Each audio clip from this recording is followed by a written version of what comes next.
नमस्कार दोस्तों, बहुत बहुत स्वागत है आप सभी का हमारी 2 मिनट स्टोरी में। दोस्तों, आज की कहानी बहुत ही खास है और सच्ची घटना है। ये कहानी है डॉक्टर लोपा की, जिन्होंने अपने मुख से जो बात कही है वो बात मैं आपको सामने पेश कर रही हूँ।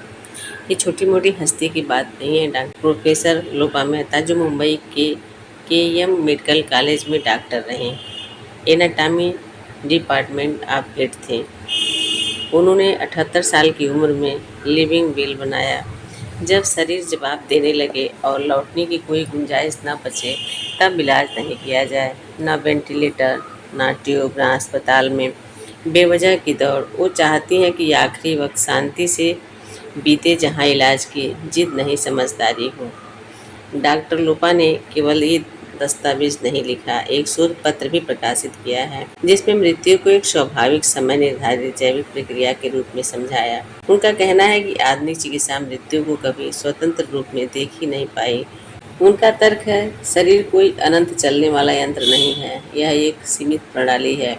यह शक्ति अनंत नहीं है, हर शरीर में इसकी एक निश्चित मात्रा होती है। यह सूक्ष्म शरीर एक माध्यम है जिसमें जीवन शक्ति आती है और पूरे शरीर में फैलती है।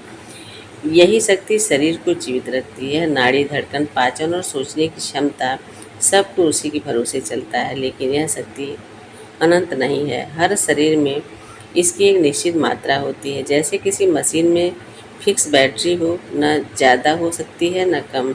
जितनी चाबी भरी राम ने, उतना चले खिलौना टाइप। डॉक्टर लोपा लिखती हैं, जब शरीर में मौजूद इस ऊर्जा का अंतिम अंश खर्च हो जाता है तो सूक्ष्म शरीर अलग हो जाता है। यही वो क्षण होता है जब देह स्थिर हो जाती है और हम कहते हैं प्राण निकल गया। यह प्रक्रिया न बीमारी से जुड़ी है, न किसी चूक से। यह शरीर ही अपनी आंतरिक गति है, जो गर्भ में ही शुरू हो जाती है और जब पूरी हो जाती है तब मृत्यु होती है। इस ऊर्जा का व्यय हर पल होता रहता है। एक एक कोशिका, एक एक अंग धीरे धीरे अपने जीवन की लंबाई पूरी करते हैं, और जब संपूर्ण शरीर का कोटा खत्म होता है तब शरीर शांत हो जाता है। मौत का समय कोई घड़ी से नापा गया क्षण नहीं होता, यह एक जैविक समय है। हर व्यक्ति के लिए अलग। किसी का जीवन 35 साल में पूरा होता है, किसी का 90 में, लेकिन दोनों ही अपनी पूरी इकाई जीते। कोई अधूरा नहीं मरता, अगर हम उसे मजबूरी या हार न कहें। डॉक्टर लोपा ने अपने लेख में ये भी कहा है कि आधुनिक चिकित्सा जब मृत्यु को टालने की जिद करती है, आईसीयू में महीने भर की सांसें कभी कभी बरसों की कमाई ले जाती है। रिश्तेदार कहते रह जाते हैं, अभी उम्मीद है, यह पर मरीज की देह कब की कह चुकी होती है, बस अब बहुत हो गया। इसलिए उन्होंने लिखा है कि जब मेरा समय आए तो बस केईएम ले जाना, जहां मुझे भरोसा है कि कोई अनावश्यक हस्तक्षेप नहीं होगा, इलाज के नाम पर खिंचाई नहीं की जाएगी, मेरे शरीर को रोका नहीं जाएगा, जाने दिया जाएगा। अब सवाल ये है, क्या हम सबने अपने लिए ऐसा कुछ सोचा है? क्या हमारा परिवार उस इच्छा का सम्मान करेगा? क्या इच्छा का सम्मान करने वाला व्यक्ति समाज में सम्मान पा सकेगा? क्या हमारे देश के अस्पतालों में शिक्षाओं की इज्जत बची है, या अब भी हर सांसों पर बिल बनेगा और हर मौत पर आरोप? बस इतना आसान नहीं लगता है। तर्क और इमोशन का मैनेजमेंट शायद सबसे कठिन कामों में वह सिविक है।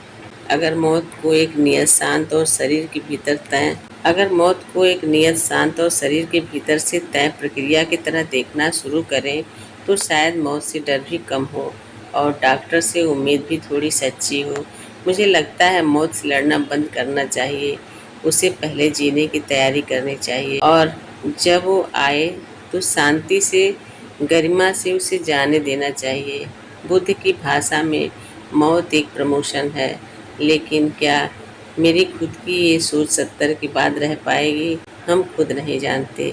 दोस्तों, डॉक्टर लोपा ने अपने मुख से सारी बातें लिखी है, तो कहानी कैसी लगी, हमें क्या करना चाहिए, आप लोग कमेंट में ज़रूर बताइएगा। अच्छा लगे तो शेयर भी कीजिएगा, और आप लोग प्लीज़ मेरे चैनल को सपोर्ट कीजिएगा। धन्यवाद।